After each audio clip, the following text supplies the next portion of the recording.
mais de 700 milhões de reais. A vítima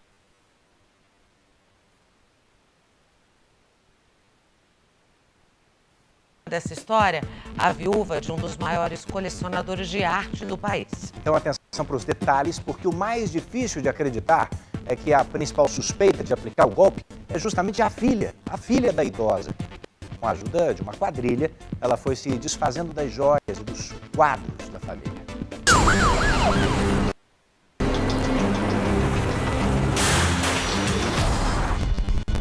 Uma fortuna em obras de arte. Os quadros, que valem mais de 700 milhões de reais, pertencem a uma idosa de 82 anos. O perigo estava dentro de casa. Para aplicar o golpe na mãe, a filha da mulher contratou uma quadrilha de estelionatários que atua há mais de 30 anos no Rio de Janeiro. Sabine Boguitti e outras 3 pessoas foram presas em flagrante.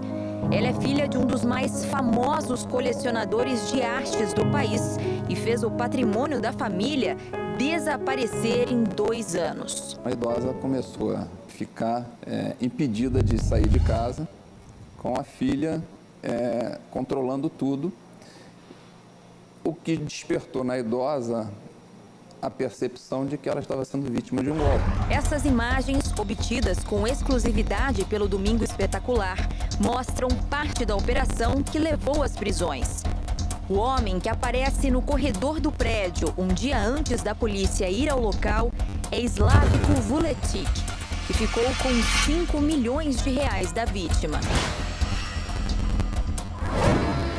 No apartamento dele, na zona norte do Rio, a polícia apreendeu alguns quadros, mas a fortuna em obras de arte estava em outro endereço.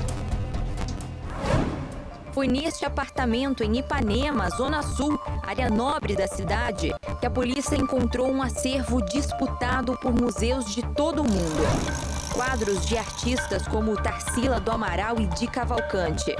Obras de arte que juntas somam mais de 700 milhões de reais, escondidas debaixo de uma cama. No local moravam Sabine e uma das golpistas, Rosa Stanisco. A condição do apartamento em si era uma condição ruim. Eles tinham muitos animais, gatos e cachorros pela casa. A sobrinha neta de Tarsila do Amaral ficou impressionada ao rever as obras da tia no apartamento dos golpistas. É horrível, né? A pessoa fazer isso com uma obra tão valiosa, né? Não falo nem das obras da minha tia, claro, mas também de todas aquelas obras que estavam lá. É um patrimônio nacional. Em depoimento à polícia, a mãe revelou que pagava uma 10 mil reais para a filha e ainda dava o cartão de crédito para que ela comprasse o que quisesse. Falou ainda que depois da morte do pai, Sabine, que tem uma outra irmã, achou que por ser herdeira teria direito ao patrimônio da família. E estaria determinada a ficar com tudo.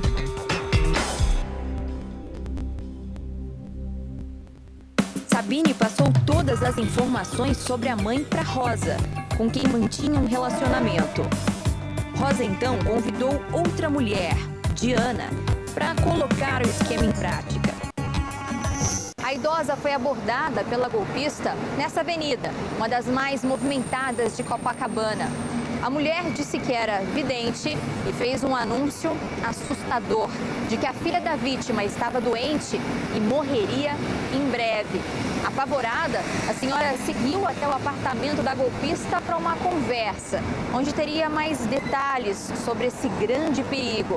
Foi aí que começaram as cobranças para uma suposta cura da filha. Depois de ganhar a confiança da vítima, Diana levou para uma consulta com uma falsa vidente. Jaqueline Stanesco, prima de Diana, perguntou se a idosa tinha dinheiro ou objetos de valor. Como a idosa ficou desconfiada e não respondeu, Diana encerrou a conversa e disse que apresentaria a vítima a uma pessoa de confiança. Foi nesse momento que Rosa, que a idosa até então não conhecia, entrou em ação. ela se apresentou como mãe de santo. Confirmou que Sabine corria risco de vida e que era preciso fazer um trabalho espiritual para evitar que uma tragédia acontecesse. Ela fez uma abordagem diferente para a cobrança do trabalho. Assim que chegou em casa, a idosa contou o que teria acontecido. Sabine fingiu que estava apavorada e pediu para a mãe fazer os pagamentos à falsa vidente. Foram 8 depósitos em 15 dias, um total de 5 milhões de reais. Sabine passou a ameaçar a mãe, que foi obrigada a transferir outros 4 milhões de reais. A partir do momento que ela não faz mais as transferências, o comportamento se tornou mais agressivo. E aí começaram as ameaças, as agressões, enfim, os maus tratos. No depoimento, ela contou que a filha encostava a faca na barriga e na garganta da mãe, enquanto Rosa gritava pelo telefone: "Mata mesmo! Mata essa velha!" O dinheiro roubado foi dividido entre as golpistas e parentes de Rosa.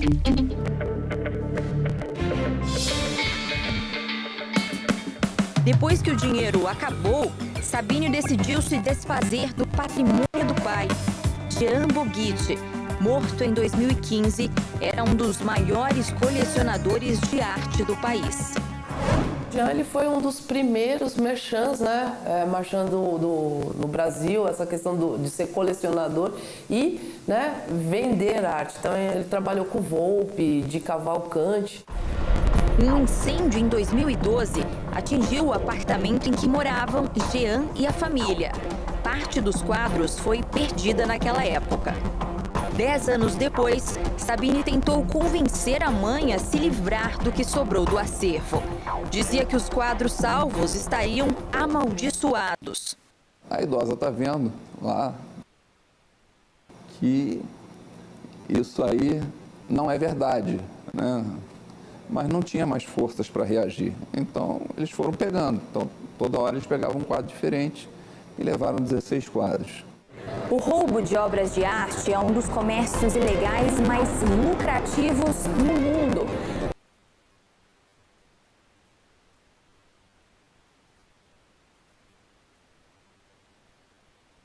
Movimenta por ano 6 bilhões de dólares, mais de 30 bilhões de reais. E aqui no Brasil, essa prática vem crescendo.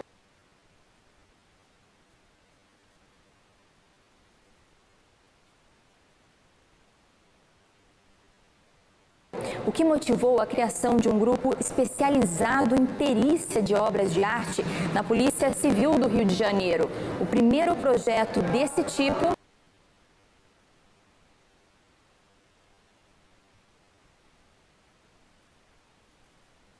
um equipamento de última geração para verificar se um quadro foi ou não falsificado e qual é o valor de mercado.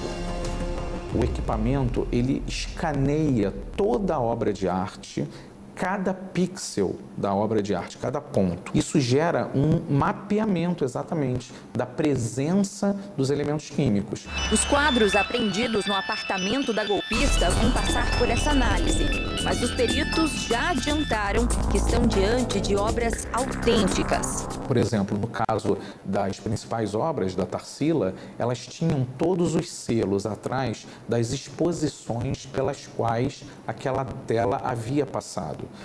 Algumas obras foram vendidas para uma galeria de arte em São Paulo. Para a polícia, o dono do local disse que, por conhecer a família, acabou repassando os quadros. Os que ainda estavam expostos foram devolvidos. Outras 2 obras saíram do país e não foram recuperadas. Juntos, os 2 quadros valem 3 milhões de reais. A mãe de Sabine conseguiu escapar e hoje não fala com a filha. Isso só terminou num dia que a filha saiu de casa, deixou a mãe trancada, passou uns 2 dias, 3 dias fora, achando que a mãe não tinha uma chave da casa, né? Porque ela tinha tomado todas as chaves, mas a mãe tinha uma chave reserva. Aqueles bens não são dessa senhora, somente dessa senhora.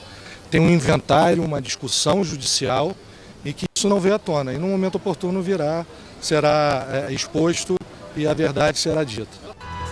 Mas o que leva uma filha a elaborar um crime tão cruel contra a própria mãe? Há um processo claro de manipulação. Na verdade, o dinheiro não era da família, ela não se sentia fazendo parte do processo. Ela queria todo o dinheiro para ela. Então, o que move ela é o sentimento de ganância.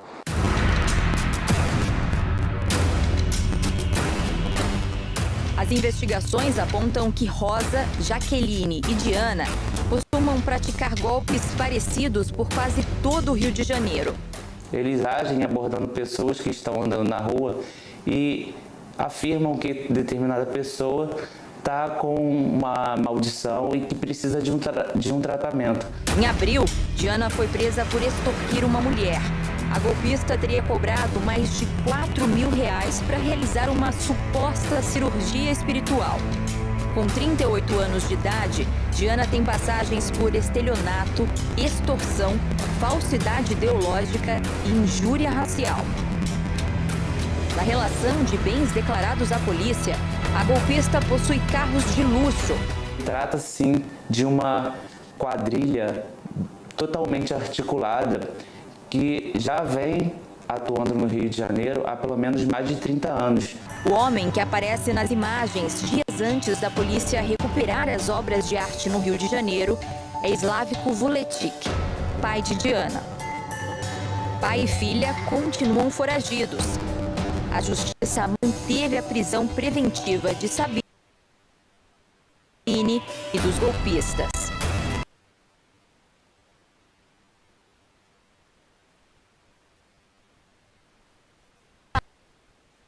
Calada com tudo o que passou, a mãe de Sabine prefere não se pronunciar sobre o assunto. A mãe é uma pessoa normal, ela está resistindo, ela está brigando para aceitar que a filha é uma pessoa sem escrúpulo, que ela é uma pessoa que está atropelando ela. Então ela vai negando, como muitos de nós fazemos perante o sofrimento. O acervo vai voltar à casa da vítima após o trabalho da perícia. Mas para a sobrinha neta de Tarsila do Amaral, o ideal seria que as obras fossem doadas a museus brasileiros. Seria lindo se eles tivessem essa generosidade e tentar resolver esse problema familiar da melhor maneira possível.